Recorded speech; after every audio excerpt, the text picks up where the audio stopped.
नमस्कार दोस्तों, स्वागत है आपका रीजनिंग ऋषि सर यूट्यूब चैनल पे। दोस्तों आज मैं आपके लिए टेस्ट सीरीज जो चल रही थी अपनी मॉक टेस्ट वाली, ये फर्स्ट टेस्ट अपना हो चुका है। सेकंड टेस्ट आज मैं लेके आया हूँ मैथ रीजनिंग के नए वापस से 20 क्वेश्चन आपके लिए। और जिन्होंने अभी भी देखो ये टेस्ट आप देख कहाँ सकते हैं वो बता देता हूँ। ये टेस्ट आप रीजनिंग ऋषि सर एप्लीकेशन को डाउनलोड करें। फ्री टेस्ट सीरीज हमने आपके लिए चलाई है। उस टेस्ट पहले फ्री टेस्ट सीरीज में पहले टेस्ट को पूरा दे के देखें, उसके बाद आपको हैंड टू हैंड आपका रिजल्ट सामने आ जाएगा, कितने आपका स्कोर रह रहा है। उसके बाद ये सॉल्यूशन यूट्यूब पे नेक्स्ट उसी दिन ही आपके इवनिंग में, जैसे मॉर्निंग में पेपर स्टार्ट करेंगे हम, और उसी के बाद में पेपर देने के बाद में आप उसका सॉल्यूशन जो है वो देख सकते हैं। अगर आप पेपर कभी भी दीजिए, कोई दिक्कत नहीं है, जरूरी नहीं है जो डेट में हम पेपर दें उसी डेट में आप पेपर दे सकते हैं। कभी भी आप पेपर देखिए, सॉल्यूशन पर पेपर देने के बाद देखें तो आपको बहुत ज्यादा फायदा मिलेगा। ठीक है, चलिए बढ़ते हैं आगे। ये सेकंड नंबर का मॉक टेस्ट था। किस तरह के एग्जाम्पल पूछे थे। ये फर्स्ट नंबर का एग्जाम्पल सीरीज नंबर सीरीज से पूछा गया था। 69, 55, 26, 13 देन आंसर। यहाँ पे अगर देखा जाए 9 का 6 से गुणा, 6 नाम 54 और एक 55, ये रहा। 5 गुणा 5 25, 25 और एक 26, ये रहा। 2 गुणा 6 12 और एक 13, ये रहा। 1 गुणा 3 और एक जोड़ा तो 4। तो करेक्ट आंसर बी ऑप्शन इसका होने वाला है। तो बी ऑप्शन इसका सही आंसर होगा। ठीक है, इस तरीके से होगा। पूरी क्लास देख लीजिए। फर्स्ट नंबर का एग्जांपल था नंबर सीरीज का। सेकंड नंबर ये ब्लड रिलेशन का एग्जांपल था, ये पूछा गया था। इसको एक बार हम सॉल्व करते हैं। यहाँ पर लिखा है 6 पर्सन है जिनके नाम है Raj, Shruti, Priya, Mohan, Ajit and Geet are sitting around a circular table facing inside. 6 लोगों के लिए सर्किल बनानी है आपको।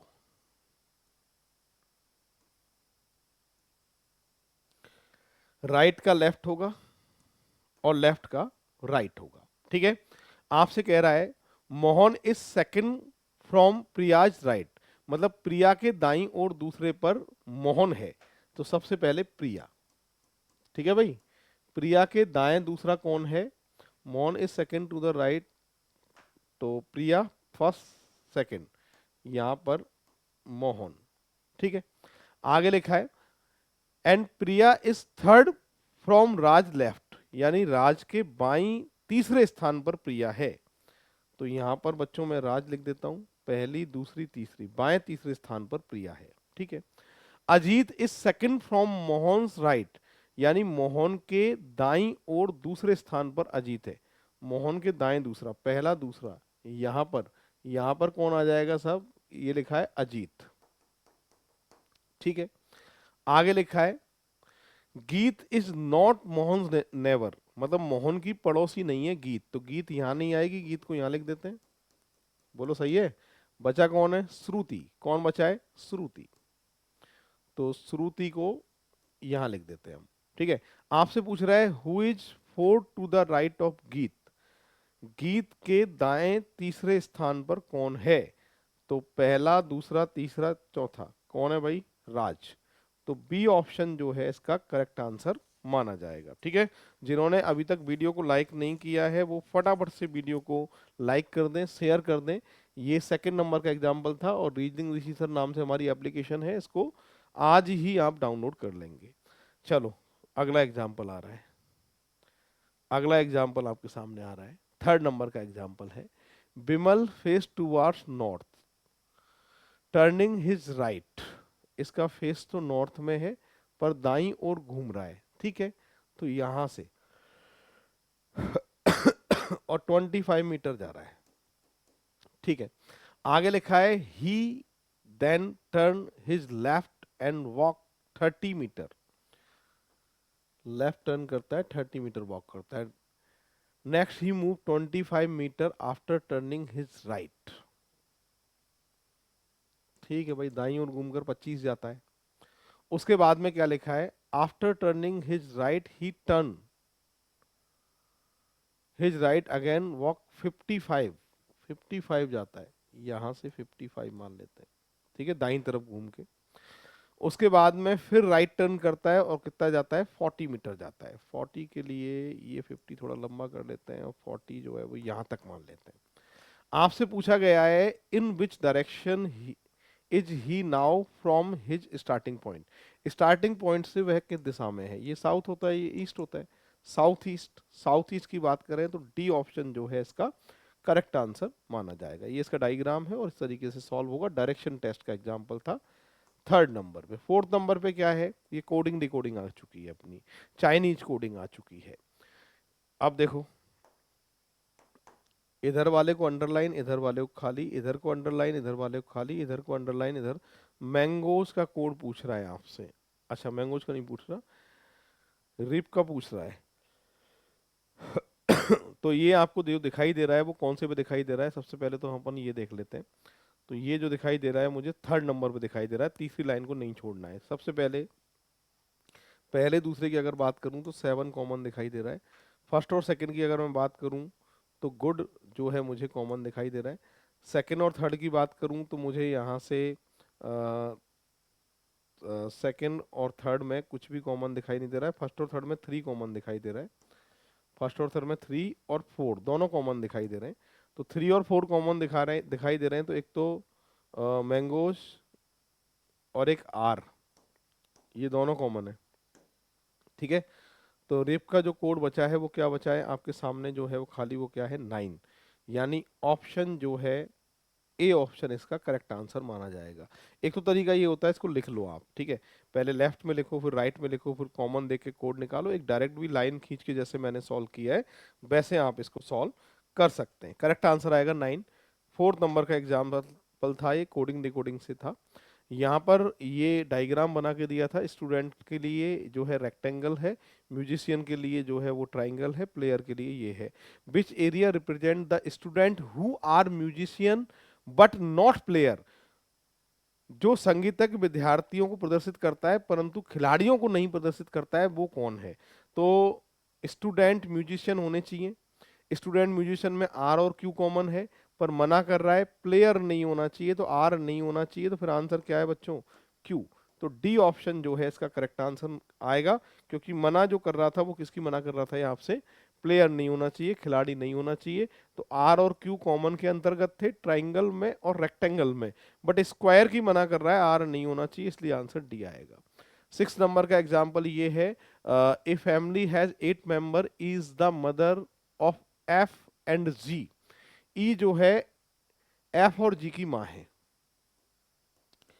ई जो है एफ और जी की माँ है, ठीक है, माइनस लिख दिया मैंने। आगे लिखा है A is the son in law of E, A E का दामाद है, बाद में लेंगे इस लाइन को। C is the daughter of G, C is the daughter of G, C is the daughter of G. D is the maternal grandfather of C, D is the maternal grandfather of C. अगर मैं इसका पति बना देता हूं और इसको इसकी बेटी बना देता हूं तो मैटरनल ग्रैंडफादर मतलब नाना, डी सी का नाना अपने आप हो जाएगा, ठीक है। परिवार एक ही है तो रिश्ते बनाने पड़ते हैं। आपसे कह रहा है D has on one son, D का एक ही सन है, अगली तो डॉटर है तो ये सन हो गया एफ, ठीक है, एंड वन डॉटर, ठीक है। He is the sister in law of G, H is the sister in law of G, sister in law मतलब भाभी, एच जी की भाभी है, तो ये बात सही हो गई। आगे लिखा है B is the niece of F, B is the niece of F, तो ये माइनस कर दिया मैंने। हाउ इज, जमाई वाली लाइन बची थी, A is the son in law of E, तो इसका पति अगर ए को बना दूं तो सन इन लॉ वाली बात पूरी होगी। How is F related to A, F जो है वो ए का कौन है, तो एफ ए का साला, ब्रदर इन लॉ। ऑप्शन की बात करूं तो सी ऑप्शन जो है इसका करेक्ट आंसर होगा। इस तरीके से है, देख लीजिए आप एक बार सभी। तो बढ़ते हैं दोस्तों, 7 नंबर का एग्जाम्पल है, इसकी शुरुआत करते हैं। यहां पर लिखा है कि एंटीबायोटिक टैबलेट का उपयोग आंत के जीवाणुओं को अस्थिर कर देता है, ठीक है, ये तो स्टेटमेंट में बात लिखी है, ठीक है। अब इसके लिए कार्रवाई क्या लिखी है, आंत में लाभकारी जीवाणु होते हैं, ये लाभकारी जीवाणु होते हैं, ये बात सही है क्या, नहीं, ये बात जो है वो सही नहीं है कि लाभकारी जीवाणु ही होते हैं, ये बात क्लियर नहीं है। तो पहली बात क्या है बच्चों, गलत है, फर्स्ट वाली बात जो है वो गलत है। ये कह रहा है आंत का स्वस्थ होना शरीर के स्वस्थ होने के लिए सबसे आवश्यक है, बिल्कुल करेक्ट कार्रवाई कौन सी है आपकी? Second number. यहां पर अगर बात करें तो ए ऑप्शन जो है इसका करेक्ट आंसर माना जाएगा। 7 एग्जाम्पल हो चुके हैं, बढ़ते हैं नेक्स्ट एग्जाम्पल की तरफ। उससे पहले देखो मेरी बात सुनो, ये जो आपका टेस्ट पेपर है ये रीजनिंग ऋषि सर एप्लीकेशन पे है। सबसे पहले आप टेस्ट दीजिए, टेस्ट के बाद में फिर इसका सॉल्यूशन उसी दिन इवनिंग में जो है वो आप तक पहुंच जाएगा, या फिर आप डायरेक्ट टेलीग्राम पे इसका लिंक डाल देंगे हम, उससे भी आप डायरेक्ट टेस्ट दे सकते हैं। और सबसे पहले आप टेस्ट दीजिए, टेस्ट देने के बाद में फिर इसका सॉल्यूशन जो है वो आपके मॉक टेस्ट के जरिए से मैथ रीजनिंग का ये आपको प्रोवाइड हो जाएगा। ठीक है, चलिए बढ़ते हैं आगे। यहाँ नंबर है 8 नंबर। क्या कह रहा है? क्या तंबाकू उत्पादों की बिक्री हर एक शहर की कुछ एक दुकानों तक ही सीमित रहना चाहिए? ये प्रश्न पूछ रहा है, क्या तंबाकू के जितने भी उत्पाद हैं इनकी बिक्री के लिए कुछ एक दुकानें ही फिक्स कर देनी चाहिए, ऐसे पूछ रहा है। ठीक है, पहला कह रहा है कि हाँ कर देनी चाहिए, इससे तंबाकू उत्पाद की खपत में काफी कमी आएगी। बात तो सही है भाई, जब लिमिटेड दुकानों पर ही मिलेगी चीजें तो फिर जाहिर सी बात है उसकी जो है वो खपत में कमी आएगी। नहीं, जो तंबाकू खरीदना चाहते हैं उन्हें सुविधाजनक स्थानों पर मिलने चाहिए। नहीं, ये बात क्या है? गलत है। आर्गुमेंट ओनली फर्स्ट वाला सही है। ऑप्शन की बात करें तो फर्स्ट नंबर का ऑप्शन जो है इसका करेक्ट आंसर माना जाएगा। ये 8 नंबर का है। बढ़ते हैं बच्चों 9 नंबर की तरफ। क्या लिखा है 9 नंबर पे, देखते हैं। यहाँ पे लिखा है, एक दिवसीय क्रिकेट मैच में एक टीम द्वारा बनाए गए कुल 200 रनों में से 150 स्पिन गेंदबाजों ने बनाए थे। हाँ जी, 200 रन बनाए टीम ने किसी ने, और उनमें से 150 रन जो बनाए थे वो स्पिनर गेंदबाजों ने बनाए थे, ऐसे कह रहा है। ठीक है, तो अब इससे पूर्व धारणा क्या है कि टीम में 75% स्पिन खिलाड़ी थे। कथन में कहीं भी ये क्लियर है क्या कि 75% जो है वो स्पिनर बॉलर थे या स्पिनर बैट्समैन थे? कुछ क्लियर लिखा है क्या? नहीं लिखा। और जब पता नहीं होता है तो फिर ऐसी जो आपके पूर्व धारणाएं हैं वो सही नहीं मानी जाएंगी। क्या मानी जाएंगी? गलत। पहला गलत है। सेकंड, तेज गेंदबाजों ने स्पिन खिलाड़ियों से अधिक अच्छा खेला।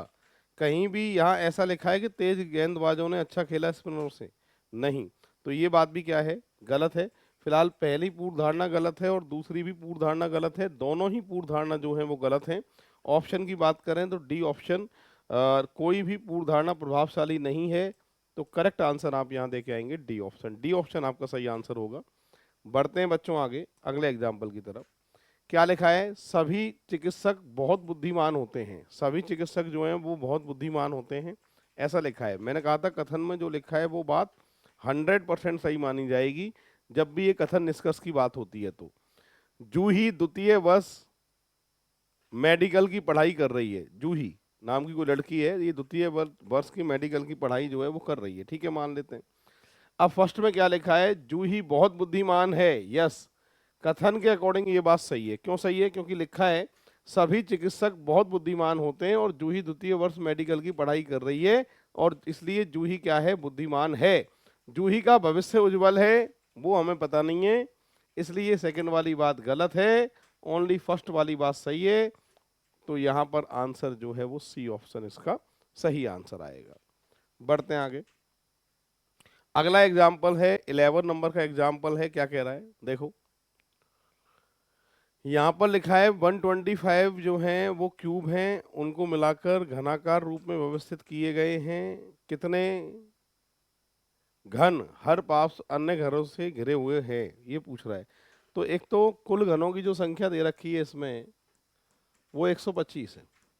कुल घनों की संख्या से जब भी n निकालना होता है तो आपको क्या करना पड़ता है? क्यूब रूट निकालना पड़ता है। तो यहाँ पर मैं क्यूब रूट निकाल देता हूँ, तो n की वैल्यू जो आ रही है वो कितनी आ रही है साहब? 5 आ रही है। और अन्य पास घनों से घिरे होते हैं। देखो जो क्या होता है, क्यूब जो होता है ना, एक क्यूब जो होता है वो हर घन से घिरा हुआ होता है। 125 घन है। जैसे 125 घन है, इसके लिए मैं डायग्राम भी आपके लिए बना देता हूँ। 125 घन का डायग्राम बोर्ड पे बना रहा हूँ, और इसमें से वो घन आपको छांटने जो अन्य घनों से घिरे हुए हैं। ऐसे कितने घन हैं ये आपसे पूछा गया है। ठीक है, तो इसको सॉल्व करता हूँ मैं अभी। बोर्ड पर देखें आप एक बार। 125 घन है ये टोटल जो बनाने जा रहे हैं हम।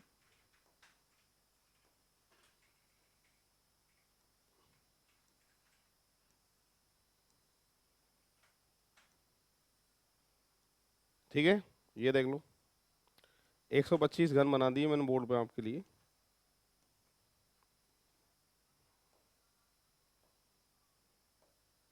ये 125 घन है। अब आपसे पूछ रहा है कि इस डायग्राम में ऐसे कितने घन हैं जो अन्य घनों से घिरे हुए हैं। तो जाहिर सी बात है बच्चों, एक बात मेरे समझ में आ रही है कि इसमें अन्य घनों से घिरे हुए जितने हैं घन वो हमें पता करने। उसको पता करने के लिए बाहर बाहर वाले घनों को अगर हटा दूंगा तो जो अंदर अंदर वाले घन होंगे वो प्योर घन होंगे जिन पे कोई भी कलर नहीं होगा, और बिना रंग वाले घन ही ऐसे होते हैं जो अन्य घनों से सभी से घिरे होते हैं। तो पूछना यहाँ ये चाहता है कि बिना रंग वाले घन कितने हैं, ठीक है, क्योंकि वही घन ऐसे हैं जो अन्य घनों से घिरे होते हैं जो बीच वाले घन होते हैं, और बीच वाले घन जो हैं वो बिना रंग वाले घन होते हैं। तो यहाँ पर पूछना चाहता है बिना रंग वाले घनों की संख्या जिन पे कोई भी कलर नहीं है। इसके लिए फॉर्मूला क्या होता है बच्चों, n-2 का क्यूब। n कितना है, 5-2 का क्यूब, 3 का क्यूब। करेक्ट आंसर क्या दे के आएंगे, 27। यानी ए ऑप्शन जो है इसका सही आंसर जो है वो माना जाएगा। अब बढ़ते हैं बच्चों आगे। अगला एग्जाम्पल है 12 नंबर का। ये सिलोजिज्म का एग्जाम्पल है, इसको हम सॉल्व करेंगे। क्या लिख रहा है देखो एक बार, सबसे पहले सॉल्व करते हैं। यहाँ लिखा है all Indian are American. All Indians are American.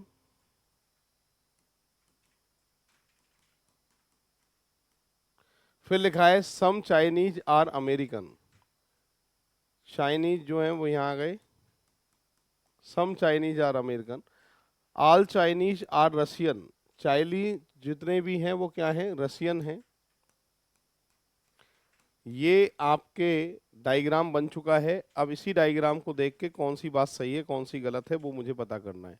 पहला फर्स्ट की बात करें, some Chinese are Indian is a possibility. Some Chinese are Indian is a possibility. Possibility वाली बात जो होती है और डायग्राम क्लियर भी ना हो तो भी कोई दिक्कत नहीं है, पॉसिबिलिटी सही हो जाती है। पॉसिबिलिटी गलत कब होती है, अगर मना होता है तो पॉसिबिलिटी गलत होती है। जो हम क्रॉस लगाते थे स्टेटमेंट में, अगर किसी की मना करे आपस में उसके बारे में कोई पॉसिबिलिटी हो तो वो गलत मानी जाएगी। अदरवाइज किसी की भी पॉसिबिलिटी किसी के साथ हो सकती है, इसलिए फर्स्ट वाला तो सही है। सेकंड में कह रहा है नो रशियन एंड इंडियन। कोई रशियन जो है वो इंडियन नहीं है। नहीं की कोई बात क्लियर नहीं है डायग्राम में, इसलिए गलत है। Some American are Russian, some American are Russian, ये वाली बात सही है। तो फर्स्ट और थर्ड वाला सही है। और फर्स्ट और थर्ड की अगर मैं बात करूं तो आंसर जो है वो सी ऑप्शन जो है इसका करेक्ट आंसर होगा। तो ये इस तरीके से सॉल्व होगा। पूरी क्लास देख लीजिए। रीजनिंग ऋषि सर नाम से हमारी एप्लीकेशन है, अगर आपने डाउनलोड नहीं किया है तो अभी एप्लीकेशन को डाउनलोड कर लीजिए, क्योंकि ये सारे के सारे टेस्ट आप वहीं आपके लिए फ्री प्रोवाइड होंगे। सॉल्यूशन जो है यूट्यूब पे आपके इसके मिल जाएंगे, पर पहले टेस्ट देंगे फिर सॉल्यूशन देखेंगे तो आपको बहुत ज़्यादा फायदा मिलेगा। तो ये मैथ्स वाला रीजनिंग वाला पोर्सन जो है अपना कंप्लीट हो चुका है। मैथ की क्लास के लिए सर आपकी क्लास लेंगे।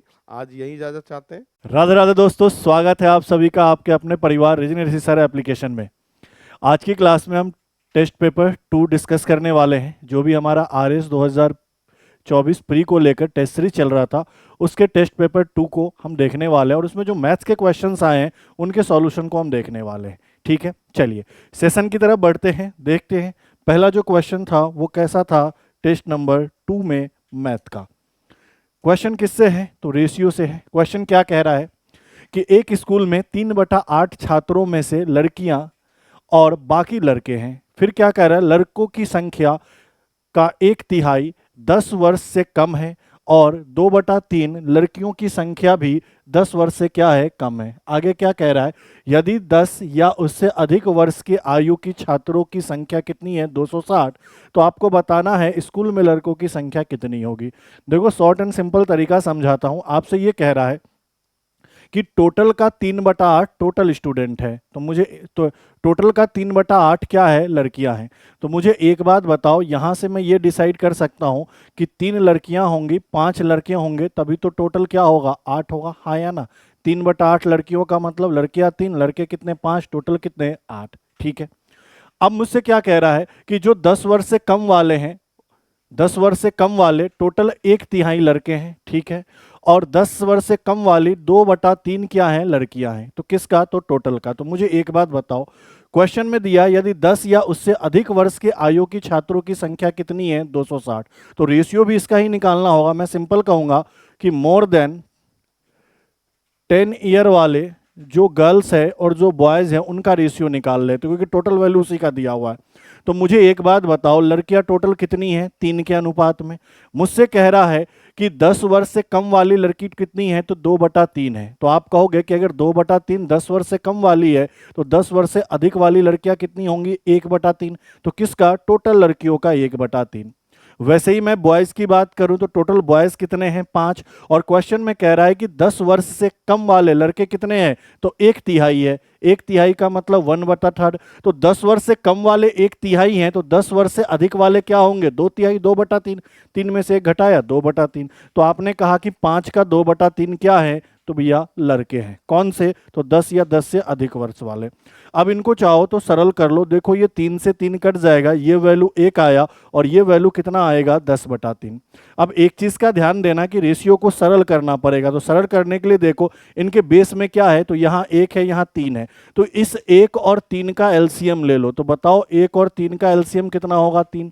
तो 3 से गुना करो, यहां अगर 3 से गुना करोगे तो 3 होगा, और यहां अगर 3 से गुना करोगे तो वैल्यू कितना होगा, 10 होगा। और जिस 3 से यहां गुना किया है यहां भी उस 3 का गुना करो और यहां भी इस 3 का गुना करो। तो आपने कहा कि अब जो टोटल लड़कियां हो गई वह कितनी, 9, और जो टोटल लड़के हो गए वह कितने, 15। मुझसे कह रहा था कि इन दोनों का जो टोटल है वो 260 है। तो मुझे बताओ यहाँ टोटल कितने हैं, 13। 13 का वैल्यू 260 है, 13 से यह वैल्यू कितनी बार में कटा, 20 बार में। तो आपने कहा रेशियो का मान कितना आया, 20 आया। हमसे क्या पूछ रहा है, स्कूल में लड़कों की संख्या। तो बताओ स्कूल में लड़कों की संख्या कितनी है, 15। इस 15 में 20 का गुना कर दो, 15 दूना कितना, 30, और 1 0, 300। तो सही उत्तर क्या होगा इस क्वेश्चन का, ऑप्शन नंबर बी। लड़कियां पूछी जाती तो 90 गुना 20 करते 180। ठीक है, चलिए आगे बढ़ते हैं अगले क्वेश्चन में। क्वेश्चन नंबर 14 देखो क्या कह रहा है। साधारण ब्याज का क्वेश्चन है, कह रहा है कोई धनराशि साधारण ब्याज की समान दर से 3 वर्ष में 6,000 और 7.5 वर्ष में कितनी हो जाती है, 10,500। तो रेट बताना है। देखो सिंपल सी बात कह रहा है, 3 वर्ष का टाइम लगे तो मिश्रधन कितना है सर, 6,000 है, ठीक है।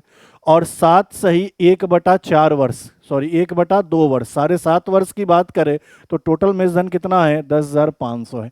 हमें सिंपल क्या करना है, समय का डिफरेंस कितना है, तो सर 4.5 वर्ष, और यहाँ इनका डिफरेंस कितना है, तो आपने कहा सर 4500। तो आपको यहाँ से ये पता चला 4.5 वर्ष का जो ब्याज है वह 4500 है, तो 1 वर्ष का आप ब्याज निकाल लो। तो आपने कहा 4500 और बटा कितना, तो ये कितना होगा, 4 दूनी 8 और 1 9/2। 9/2 का मतलब ये कि 9 नीचे और 2 ऊपर। बताओ 9 से यह कितनी बार में कटेगा, 500 बार में, और यहाँ तुमने 500 में का 2 गुना किया तो कितना आएगा, 1000। तो आपने कहा सर 1 साल का एसआई कितना है, 1000। अब मुझे एक चीज बताओ, अगर रेट निकालना है तो ऊपर तो मुझे एसआई चाहिए, नीचे मुझे प्रिंसिपल चाहिए, और यहाँ गुना किसका करना पड़ेगा, 100 का। मुझे एसआई तो 1 साल का पता चल गया, लेकिन क्या मुझे यहाँ पे प्रिंसिपल पता है, मूलधन पता है, नहीं। तो मूलधन निकाल लेंगे, मैं यहाँ निकाल रहा हूँ। मुझे एक बात बताओ, 3 साल का जो मिश्रधन है वह कितना है, 6,000। मुझे एक बात बताओ, 1 साल का ब्याज कितना है, 1,000। तो 3 साल का ब्याज कितना होगा, 3,000। तो अगर इस 6,000 में से 3 साल का ब्याज मैं 3,000 कम कर दूं तो मेरे पास मूलधन कितना आ जाएगा, 3,000 रुपया। यही मेरा मूलधन हो जाएगा। अब मुझे बताओ, 1,000 रुपये का तो ब्याज है, 3,000 रुपये का मूलधन है, और गुना 100 क्योंकि प्रतिशत में बदलना है। ये 3 जीरो 3 जीरो कैंसिल, और 100/3 क्या होता है, तो 33 सही 1/3%। तो हमारा रेट ऑफ इंटरेस्ट क्या होगा, 33 सही 1/3%। ये इस क्वेश्चन का सही उत्तर होगा। बढ़ते अगले क्वेश्चन में। अगले क्वेश्चन को देखो, अगला क्वेश्चन किससे है, तो प्रोबेबिलिटी से है। और प्रोबेबिलिटी में भी ये जो कॉन्सेप्ट है इंडिपेंडेंट का कॉन्सेप्ट, ये मैंने पढ़ा रखा है। कहाँ पढ़ाया है, तो आप रीजनिंग रिसीसर एप्लीकेशन को डाउनलोड करोगे, वहां जाके प्रोबेबिलिटी के अंदर देखना ऐसे वाले क्वेश्चंस का सॉल्यूशन कैसे कराया है मैंने। अब क्वेश्चन में क्या कह रहा है कि if the odds in favour of event A R 3:4। मैंने कहा था कि जब फेवर में हो तो प्रोबेबिलिटी ऑफ ए कैसे निकालते हैं, तो फेवर वाला पहले वाला वैल्यू होता है वो 3, और इन दोनों का टोटल कितना, 7। ठीक है, फिर क्या कह रहा है, the odds against the another independent event B. अब यह क्या कह रहा है, अगेंस्ट में है, यहां क्या कह रहा है, अगेंस्ट में है। तो अगेंस्ट वाले के लिए क्या करते हो सर, ये जो बाद वाला मान होता है, इनकी अगर प्रोबेबिलिटी निकालनी है ऑड्स के अगेंस्ट में, तो ये जो बाद वाला मान होता है वो ऊपर, और टोटल वैल्यू लिखते हैं कितना, 7 और 4 11। ठीक है, ये तो प्रोबेबिलिटी ऑफ ए हो गया, ये प्रोबेबिलिटी ऑफ बी हो गया। देखो क्वेश्चन में साफ साफ लिखा हुआ है कि घटना क्या है, इंडिपेंडेंट है, और जब घटना इंडिपेंडेंट होता है तो वो वाले केस हमारे दिमाग में होगा, तभी क्वेश्चन का सॉल्यूशन निकलेगा। आगे क्या कह रहा है, find the probability that at least one of the event will happen. At least one का मतलब क्या हुआ कि या तो ए वाली घटना घट जाए इसकी प्रोबेबिलिटी, या बी वाली घटना घट जाए उसकी probability. P A union B पूछ रहा है और कह रहा है कि घटनाएं क्या है, इंडिपेंडेंट है। और जब घटनाएं इंडिपेंडेंट होती है तो आपको फॉर्मूला क्या पढ़ाया है, एक में से P A not into P B not को क्या करो, घटा दो। अब ये निकलेगा कैसे, तो बताओ प्रोबेबिलिटी ऑफ ए क्या है, ए के होने की संभावना 3/7 है, तो ना होने की संभावना 4/7 हो जाएगी। कैसे, तो 7 में से 3 घटाया 4, 4/7। घटना बी के होने की संभावना क्या है, तो सर 4/11 है, तो ना होने की क्या होगी, तो 11 में से 4 घटाओगे, बोलोगे सर 7/11। मुझे बताओ ये 7 और 7 कट जाएगा, तो यहाँ क्या बचेगा, 1 - 4/11, और 1 में से अगर 4/11 घटाओगे तो वैल्यू क्या आएगा, 7/11। 7/11 ही इस क्वेश्चन का क्या है, बिल्कुल ही सही उत्तर। और ये वाले कॉन्सेप्ट मैंने पढ़ाए हैं, सेम टू सेम क्वेश्चंस भी कराया है, आप जाके चेक करना एप्लीकेशन। बढ़ते अगले क्वेश्चन में, अगले क्वेश्चन को देखो। क्वेश्चन नंबर जो 16 है वो किससे है, मीडियन से है। क्वेश्चन में क्या कह रहा है, what is the median of number of sixes. जो नंबर ऑफ सिक्सेस है उसका क्या करना है, मीडियन निकालना है, माध्यिका निकालना है। और माध्यिका निकालने के लिए मैंने क्या समझाया था, ध्यान देना। ये तो आपका एक्स है और ये आपका क्या है, एफ है, फ्रीक्वेंसी है, और ये क्या है, चरमान है। ये आपका सीक्वेंस में होना चाहिए, या तो असेंडिंग ऑर्डर में या तो डिसेंडिंग ऑर्डर में। तो ये पहले से ही बढ़ते क्रम में है, असेंडिंग ऑर्डर में है, तो इसको एज इट इज रहने दो। अब करना क्या होता है, आपको सी एफ निकालना होता है। सी एफ का मतलब क्या, संचयी बारंबारता। कैसे निकालते हैं, तो सर ये 2 एज इट इज रह जाएगा। अब इस 2 में 3 जोड़ोगे कितना आएगा, 5। 5 में 1 जोड़ोगे कितना आएगा, 6। 6 में 3 जोड़ोगे कितना आएगा, 9। और 9 में 2 जोड़ोगे कितना आएगा, 11। क्लियर है। अब इनका टोटल करो, अगर मैं इनका टोटल करूं तो ये भी टोटल 11 होगा। जो संचयी बारंबारता का अंतिम वैल्यू होता है वही इनका क्या होता है, टोटल होता है। अब ये 11 कैसा है, तो आपको पता है कि 11 ऑड नंबर है, क्या है, विषम है। और अगर ये विषम है तो हम क्या करते हैं, इसमें 1 जोड़ देते हैं। 11 प्लस 1वां पद, ये आपका क्या हो जाता है, मीडियन हो जाता है। ये क्या हो जाता है, मीडियन बटा 2। अगर ये विषम है, ऑड है, तो n प्लस 1वां पद बटा 2 क्या हो जाता है, मीडियन हो जाता है। तो आपने कहा सर ये 11 है, 11 प्लस 1 12, और 12 का आधा करोगे तो आप क्या कहोगे, छठवां पद। जो छठा पद होगा, जो 6 टर्म होगा, वही इसका क्या होगा, मीडियन होगा। अब छठा पद आएगा कहाँ पे, तो संचयी बारंबारता में। देखो छठा पद क्या इसमें आ जाएगा, बोलोगे हाँ। और इसके लिए जो x का वैल्यू है वह कितना है, 3। तो यही मेरा क्या हो जाता है, इस क्वेश्चन का मीडियन। तो आपने कहा कि मीडियन क्या होगा, ऑप्शन नंबर ए 3। 3 इसका क्या होगा, मीडियन। चलिए अगले क्वेश्चन को देखते हैं, ये डीआई का क्वेश्चन है। क्वेश्चन क्या कह रहा है कि what is the central angle corresponding to the expenditure spend on education. किसकी बात कर रहा है, एजुकेशन की बात कर रहा है कि एजुकेशन के रिस्पेक्ट में आपको क्या निकालना है, सेंट्रल एंगल निकालना है। तो थीटा निकालना है, तो आपको क्या करना पड़ेगा।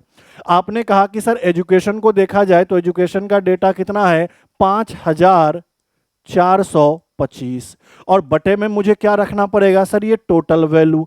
और चूंकि डिग्री में मान निकालना है, थीटा में मान निकालना है, तो गुना किसका करना पड़ेगा, 360 का। अगर यही परसेंटेज में पूछता तो गुना किसका करते, 100 का। तो देखो 2425 तो मैंने यहां से ले लिया, 360 का गुना करेंगे क्योंकि डिग्री में बदलना है। अब यहां टोटल वैल्यू लेना है, टोटल वैल्यू का मतलब इन सबको जोड़ना है। अगर क्वेश्चन में दिया होता तो और आसान हो जाता, तो चलो जोड़ते हैं।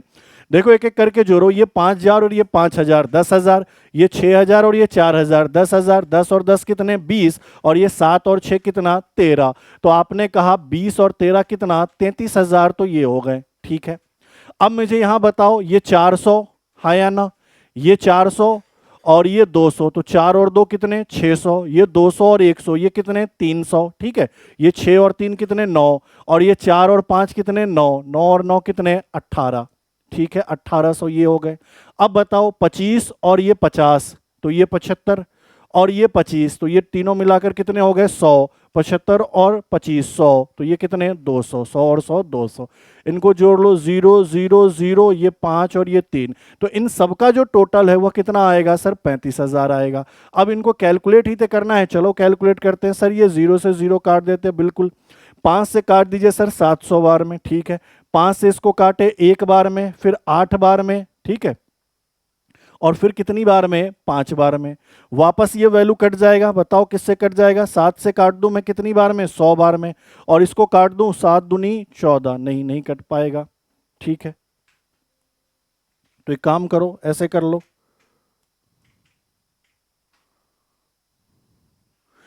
5 से तुमने काटा इसको कितनी बार में 700 बार में, ये वैल्यू 5 से एक बार में, फिर आपने कहा अच्छा यहां एक जीरो आएगा, देखो एक मिनट, वापस 5 से 700 बार में काट दिया, 5 से एक बार में, फिर यहाँ जीरो बैठाओगे हाँ या ना, फिर 5 से कितनी बार में 8 बार में, और 5 से कितनी बार में 5 बार में। अब वापस 7 से काट दो इस वैल्यू को कितनी बार में 100 बार में, इसको काटो 7 से कितनी बार एक बार, ये 38 आएगा, 7 पंचे 35, फिर ये 3 और 5 7 पंचे 35। अब यहाँ देखो 4 से यह वैल्यू कितनी बार 9 बार, और 4 से यह वैल्यू कितनी बार 25 बार, 5 से यह वैल्यू कितनी बार 5 बार, और 5 से यह वैल्यू कितनी बार 31 बार। अब कुछ कट नहीं रहा है, तो 31 में 9 का गुना करो 9, और 9 3 कितना 27, और बटा कितना 5। 5 से अगर इस वैल्यू को काटोगे तो कितनी बार, 5 से 5 बार 25, ये 29 हुआ, फिर 5 से 5 बार दशमलव लगाओगे फिर कितनी बार 8 बार। तो आपने कहा सर 55.8 डिग्री के करीब में आंसर आएगा, जो कि ऑप्शन नंबर कौन सा है, डी है। ऑप्शन नंबर कौन सा है, डी है। बस कैलकुलेशन का गेम था और कुछ नहीं था। चलिए अगले क्वेश्चन को देखिए, क्वेश्चन नंबर 18 एरिया से है, मेंसुरेशन से है। क्वेश्चन में क्या कह रहा है, तो एरिया ऑफ सेक्टर, बताओ एरिया ऑफ सेक्टर आपको क्या पढ़ाया है, तो आपको पढ़ाया है सर थीटा बटा 360 गुना क्या पाई आर स्क्वायर, ये सब कुछ पढ़ा रखा है, ठीक है। फिर क्या कह रहा है, और इसका सेंट्रल एंगल दे रखा है, मतलब इस थीटा का वैल्यू दे रखा है, थीटा का वैल्यू कितना दिया है सर 60 डिग्री।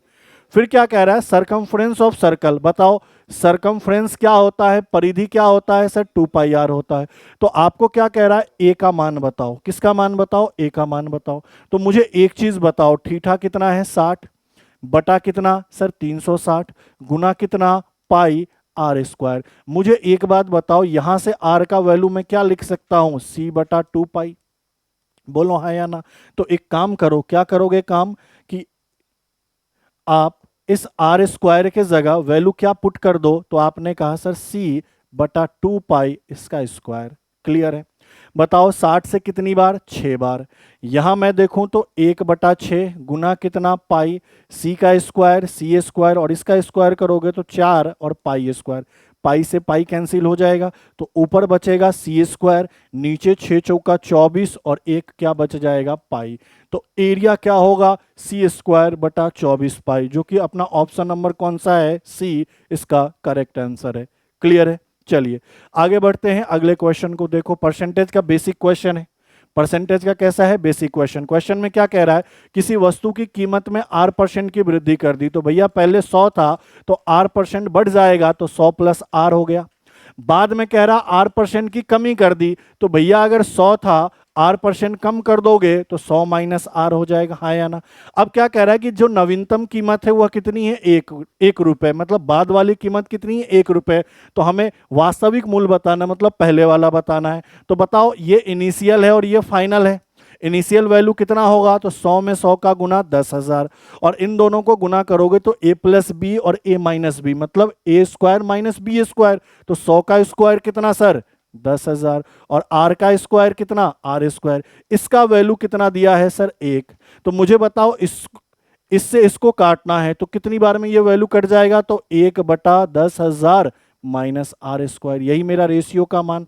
हमसे प्रारंभिक वैल्यू पूछ रहा था, तो यहां गुना किसका हो जाएगा, 1 बटा 10,000 माइनस आर स्क्वायर। बताओ तो ऊपर में तो आ जाएगा सर 10,000, नीचे में आएगा 10,000 माइनस आर स्क्वायर, यही तो इसका इनिशियल मूल्य हो जाएगा। ठीक है, तो सही ऑप्शन क्या हो जाएगा अपना? Option number B, 10,000 minus R square बटा, सॉरी कौन सा ऑप्शन होगा? ए। ऑप्शन पे गलत टिक लगा दिया, ऑप्शन कौन सा सही होगा? तो ए होगा। ए में है 10,000 बटा 10,000 माइनस आर स्क्वायर, ये इस क्वेश्चन का क्या है? बिल्कुल सही उत्तर। चलिए अगले क्वेश्चन को देखिए।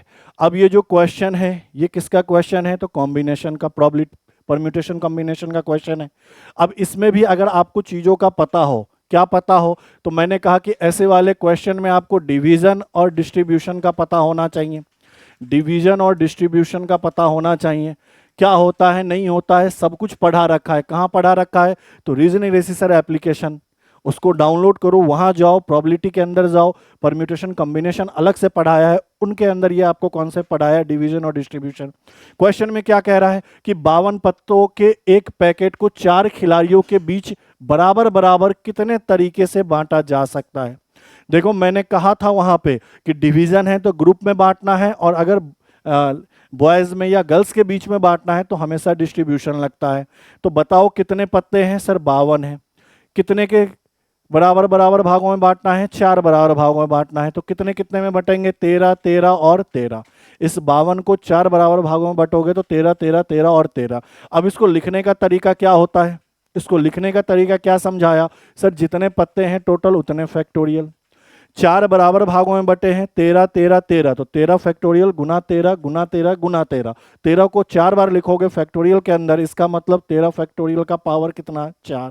ठीक है, उसके बाद ये कितने हैं? 4 हैं, तो 4 फैक्टोरियल का भाग लगेगा। और मैंने कहा था चूंकि डिस्ट्रीब्यूशन करना है तो ये चारों आपस में अरेंज होंगे, तो 4 फैक्टोरियल का गुना कर दोगे, 4 फैक्टोरियल से 4 फैक्टोरियल कट जाएगा, तो 52 फैक्टोरियल बटा 13 फैक्टोरियल का पावर 4। इस क्वेश्चन का क्या है सही उत्तर? जो कि ऑप्शन नंबर क्या है? सी है। और इसका कॉन्सेप्ट पता नहीं होगा तो ऐसे क्वेश्चन हिलेंगे नहीं, ये पहले ही बता रहा हूं। इसलिए जाकर एप्लीकेशन के अंदर देखो कि ये वाले क्वेश्चन का कॉन्सेप्ट क्या कराया हुआ है। ठीक है, तो यहां पे हमारा टेस्ट नंबर 2 आरएस प्री का सॉल्यूशन कंप्लीट होता है मैथ्स का। मिलते हैं आपसे अगली क्लास में। आज के लिए इतना ही। थैंक यू, धन्यवाद।